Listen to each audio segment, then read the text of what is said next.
This is the Mueller Report audio, presented by Government Unfiltered. I'm Dan Williams. This version of the Mueller Report contains updates released by the Department of Justice in June and November 2020, following lawsuits by BuzzFeed News and the Electronic Privacy Information Center.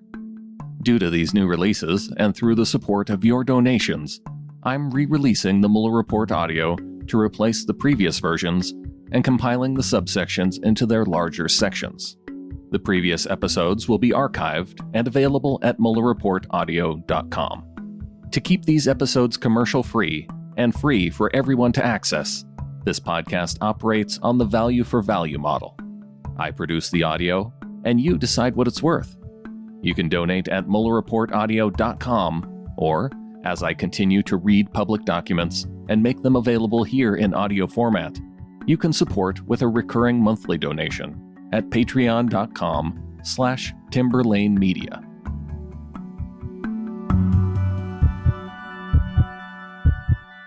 Section 1. The Special Counsel's Investigation. On May 17, 2017, Deputy Attorney General Rod J. Rosenstein, then serving as Acting Attorney General for the Russia investigation following the recusal of former Attorney General Jeff Sessions on March 2, 2016, appointed the Special Counsel to investigate Russian interference with the 2016 presidential election and related matters. Relying on the authority vested in the Acting Attorney General, including 28 U.S.C. Sections 509, 510, and 515, the Acting Attorney General ordered the appointment of the Special Counsel in order to discharge the Acting Attorney General's responsibility to provide supervision and management of the Department of Justice and to ensure a full and thorough investigation of the Russian government's efforts to interfere in the 2016 presidential election.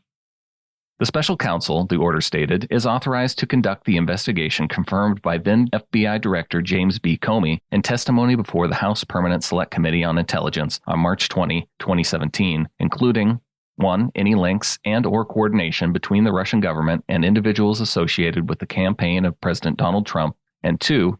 Any matters that arose or may arise directly from the investigation, and 3. Any other matters within the scope of 28 CFR Section 600.4a.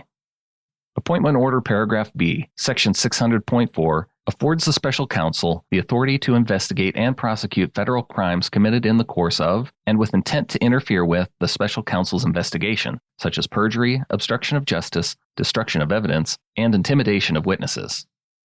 The authority to investigate any matters that arose directly from the investigation covers similar crimes that may have occurred during the course of the FBI's confirmed investigation before the Special Counsel's appointment. If the Special Counsel believes it is necessary and appropriate, the order further provided, the Special Counsel is authorized to prosecute federal crimes arising from the investigation of these matters.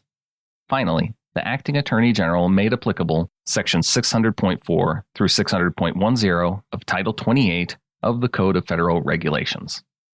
The Acting Attorney General further clarified the scope of the Special Counsel's investigatory authority in 2 subsequent memoranda.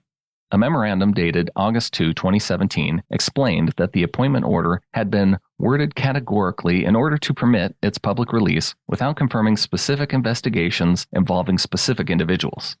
It then confirmed that the Special Counsel had been authorized since his appointment to investigate allegations that 3 Trump campaign officials, Carter Page, Paul Manafort, and George Papadopoulos, committed a crime or crimes by colluding with Russian government officials with respect to the Russian government's efforts to interfere with the 2016 presidential election. The memorandum also confirmed the Special Counsel's authority to investigate certain other matters, including 2 additional sets of allegations involving Manafort, crimes arising from payments he received from the Ukrainian government, and crimes arising from his receipt of loans from a bank whose CEO was then seeking a position in the Trump administration. Allegations that Papadopoulos committed a crime or crimes by acting as an unregistered agent of the Israeli government, and 4 sets of allegations involving Michael Flynn, the former National Security Advisor to President Trump. On October 20, 2017, the Acting Attorney General confirmed in a memorandum the Special Counsel's investigative authority as to several individuals and entities. First, as a part of a full and thorough investigation of the Russian government's efforts to interfere in the 2016 presidential election, the Special Counsel was authorized to investigate the pertinent activities of Michael Cohen, Richard Gates, short redaction citing personal privacy, Roger Stone, and short redaction citing personal privacy, Confirmation of the authorization to investigate such individuals, the memorandum stressed, does not suggest that the special counsel has made a determination that any of them has committed a crime. Second, with respect to Michael Cohen, the memorandum recognized the special counsel's authority to investigate leads related to Cohen's establishment and use of Essential Consultants LLC to, inter alia, receive funds from Russian-backed entities. Third, the memorandum memorialized the special counsel's authority to investigate individuals and entities who were possibly engaged in jointly undertaken activity with existing subjects of the investigation, including Paul Manafort. Finally, the memorandum described an FBI investigation opened before the special counsel's appointment into allegations that then Attorney General Jeff Sessions made false statements to the United States Senate and confirmed the special counsel's authority to investigate that matter. The special counsel structured the investigation in view of his power and authority to exercise all investigative and prosecutorial functions of any United States attorney. Like a U.S. Attorney's Office, the special counsel's office considered a range of classified and unclassified information available to the FBI in the course of the office's Russia investigation, and the office structured that work around evidence for possible use in prosecutions of federal crimes, assuming that one or more crimes were identified that warranted prosecution. There was substantial evidence immediately available to the special counsel at the inception of the investigation in May 2017 because the FBI had, by that time, already investigated Russian election interference for nearly 10 months. The special counsel's office exercised its judgment regarding what to investigate and did not, for instance, investigate every public report of a contact between the Trump campaign and Russian-affiliated individuals and entities. The office has concluded its investigation into links and coordination between the Russian government and individuals associated with the Trump campaign. Certain proceedings associated with the office's work remain ongoing. After consultation with the Office of the Deputy Attorney General, the office has transferred responsibility for those remaining issues to other components of the Department of Justice and FBI. 2 district courts confirmed the breadth of the special counsel's authority to investigate Russia election interference and links and/or coordination with the Trump campaign.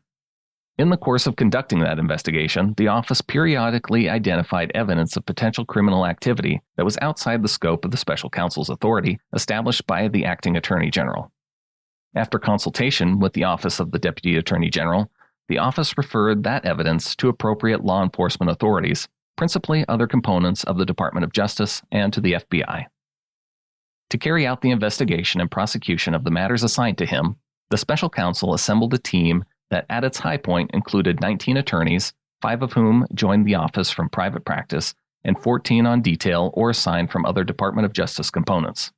These attorneys were assisted by a filter team of department lawyers and FBI personnel who screened materials obtained via court process for privileged information before turning those materials over to investigators. A support staff of 3 paralegals on detail from the department's antitrust division, and an administrative staff of 9 responsible for budget, finance, purchasing, human resources, records, facilities, security, information technology, and administrative support.